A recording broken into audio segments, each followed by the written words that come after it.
મજા જ છે સાહેબ કે આપણે જે કરવા આવ્યા છીએ અને એ નથી કરતા, બાકીની જ બધી વાતમાં આપણને રસ પડે છે. આ જ આપણે બધા છીએ.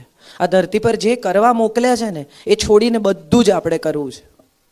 ખરેખર માણસ બનવા મોકલ્યા છે, પણ એ સિવાયનું બધું આપણે બની જઈએ છીએ. ક્યાંક રાક્ષસ, ક્યાંક મહેનત કરતો બળદ, ક્યાંક લાલચી કૂતરો, પણ માણસ નથી બનતા. એણે તો કહીને મોકલેલા કે તને 2 હાથ આપું છું, 2 પગ આપું છું, સીધો ચાલતા શીખવું છું, તારે નીચે જઈને માણસ બનવાનું છે. પણ શરીર માણસનું છે, મગજ કોણ જાણે કોનું લઈને આવ્યા છીએ. બધા જ, હું પણ કંઈ જુદી નથી.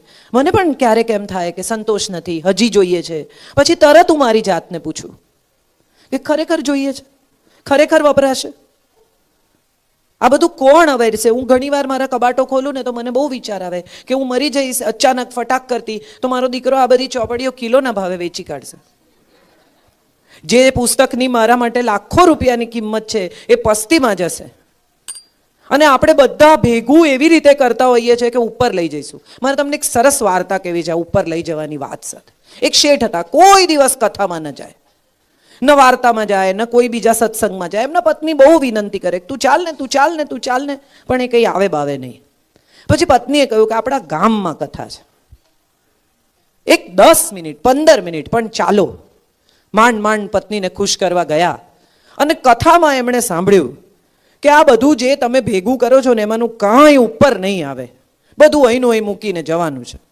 શેઠ તો ટેન્શનમાં આવી ગયા કે આ બધું ભેગું કર્યું ઉપર નહીં આવે તો આનું કરીશું, મારે તો જોઈએ ઉપર. વૈજ્ઞાનિકોને પકડ્યા અને જાત જાતના જ્યોતિષીઓને પકડ્યા અને તાંત્રિકોને પકડ્યા કે ઉપર લઈ જવું છે. પણ બધાએ કીધું કે ભાઈ ઉપર લઈ જવાનો રસ્તો ખબર નથી. એક દિવસ શેઠના એક મિત્ર સાવ ગામડેથી બીજ ખરીદવા આવેલા ગરીબડા બિચારા, તે શેઠને ફોન કર્યો કે હું ગામમાં આવ્યો છું. તો શેઠે કીધું આવ ઘેર આવ જમવા. એણે શેઠને જોયા ને કે અરે તને શું થઈ ગયું, તારું વજન કેમ આટલું ઉતરી ગયું છે, કઈ ચિંતા છે? તો કે બહુ મોટી ચિંતા છે, આ બધું મારે ઉપર લઈ જવું છે પણ મને કોઈ રસ્તો નથી બતાવતું.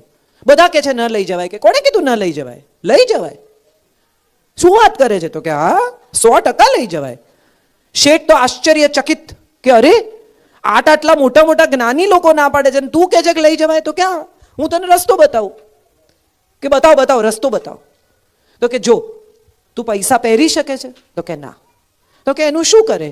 તો કે એને કપડામાં કન્વર્ટ કરું.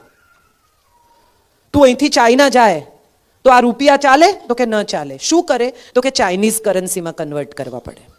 તું યુરોપ જાય તો શું કરે? તો કે યુરોમાં કન્વર્ટ કરવા પડે. તું પૈસા ખાઈ શકે છે? તો કે ના. તો કે તો શું કરે? તો કે પૈસાને ભોજનમાં કન્વર્ટ કરવા પડે. પૈસા પર સૂઈ શકે છે? તો કે ના. શું કરે? કે પૈસાને ગાદલામાં કન્વર્ટ કરવા પડે. તો કે તારું ઉપર લઈ જવા છે ને? તો કે હા. કે ઉપર પણ એક જુદી કરન્સી ચાલે છે, એ કરન્સીનું નામ દાન છે. જો તું અહીંયા આપીશ ને તો એ કરન્સી તને ઉપર કન્વર્ટ થઈને મળશે. કોઈ વચન નથી. અહીંયા આપશો તો ભવિષ્યમાં મળશે, આકાશમાં મળશે, સ્વર્ગમાં મળશે. હું તો એક જ જન્મમાં માનું છું, હું તો બીજા જન્મમાં નથી માનતી. પણ હું એટલું ચોક્કસ માનું છું કે અહીંયા આપો ને તો અહીંયા ચોક્કસ મળશે. સુખ આપશો તો સુખ મળશે, શાંતિ આપશો તો શાંતિ મળશે. તમે જે વાવો છો ને એ આપણે જ કાપી ખેતર સાફ કરી અને બીજાઓ માટે ખુલ્લી જમીન છોડીને જવાનું છે. બીજો કોઈ રસ્તો જ નથી. ઉપરવાળાએ, ભગવાને, પરમ તત્વએ, અલ્લાહે, જીસસે કોઈ કરતા કોઈ ઓપ્શન જ નથી છોડ્યું. હું સારું વાવીશ તો મારે સારું કાપવાનું, હું ખરાબ વાવીશ તો મારે ખરાબ કાપવાનું, પણ પાછલી આવનારી પેઢી માટે ખેતર ખાલી કરીને જવાનું. એ એનું વાવશે, એ એનું કાપશે. આપણે વાવેલું આપણે જ કાપવાનું છે તો સારું શું કામ ન વાવીએ? આ સવાલ મને રહીને થતો હતો અને મેં નક્કી કર્યું કે હું સારું વાવવાનું શરૂ કરીશ. અને સારું વાવવાના ફાયદા શું થયા તો મને ક્યાં ક્યાં કેવી જગ્યાએ લોકો મળે, ભેટે, રડે, વાલ કરે, ત્યારે મને એમ થાય કે આપણે જે વાવ્યું છે ને એના ફળ ઉપરથી ટપકે છે આપણા ખોળામાં. તોડવાય નથી પડતા સાહેબ, એવા પાકે છે કે સીધા ખોળામાં પડે છે. તમારી પાસે અહીંયા પુષ્કળ સમય છે. આ સમયના ખેતરમાં વાવો. શાંતિ, સુખ, સમજણ, ક્ષમા અને મને ખાતરી છે કે તમે અહીંથી જશો ને એ પહેલાં તમારે માટે ફળો તૈયાર હશે. કેટલા વર્ષ અહીંયા રહેવાનું છે? અમે પણ આમ તો પાકા કામના જ કેદી છીએ, અમને કંઈક હજી અમારો કેસ ચાલ્યો નથી, પણ તોય અમને સજા થઈ ગઈ છે. અમારા નસીબમાં જેટલું લખ્યું હશે એટલું જીવવાનું જ છે એવું નક્કી જ છે. આપઘાત કરવાના પ્રયત્નો પછી પણ લોકો બચી જતા હોય છે અને બહુ નામોશી પછી તો પોલીસ કેસ થાય, જવાબો આપવાના. એના કરતાં આવા બધા સાહસ કરવા નહીં. હું તો ઘણીવાર એવી સલાહ આપું કે ન મરો ને તો વધારે સમસ્યા થાય, મરો તો બહુ સમસ્યા ન થાય, પણ જો બચી જાઓ તો મોટી સમસ્યા થાય. એટલે એના કરતાં આવા કોઈ સાહસ કર્યા વગર આપણને જે સજા કરવામાં આવી છે એ પાકા કામની સજા ખૂબ આનંદથી, ખૂબ સ્નેહથી, ખૂબ સ્વીકાર સાથે પૂરી કરવી. અને આપણી સાથે જે લોકો બીજા આપણા બેરેકમાં, આપણી જેલમાં છે ને, એ બધા માટે વધુ સારું વાતાવરણ ઊભું કરવું એટલી આપણી જવાબદારી છે. એથી વધુ કંઈ થઈ પણ શકતું નથી. ઘણીવાર ઘણા કે હું તો હવે કાંઈ કરતો નથી, પણ તારથી કાંઈ થાય એમ જ નથી ભાઈ. કાંઈ કરતો નથી, તું કરી શક એમ નથી. આપણે ઘણા, મેં હવે કોઈને કહેવાનું જ બંધ કરી દીધું, તારું કોઈ સાંભળતું નથી એટલે તે કહેવાનું બંધ કર્યું છે. આપણે હારીને છોડીએ છીએ. મને એવું લાગે છે કે જીતીને છોડવામાં એક મજા છે.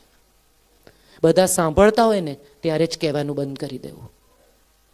બધા માનતા હોય ને ત્યારે જ આપણી પ્રતિષ્ઠાને ત્યાંથી જ સમેટીને નીકળી જવું. જ્યાં ઊભા છીએ ને ત્યાંથી જતા રહેવું ને એ વધુ ઉત્તમ વાત છે. અને માટે કદાચ મને એવું લાગે છે કે તમે જ્યાં છો ને ત્યાં જ તમે શ્રેષ્ઠ રીતે તમારા સમયનો ઉપયોગ કરી શકો.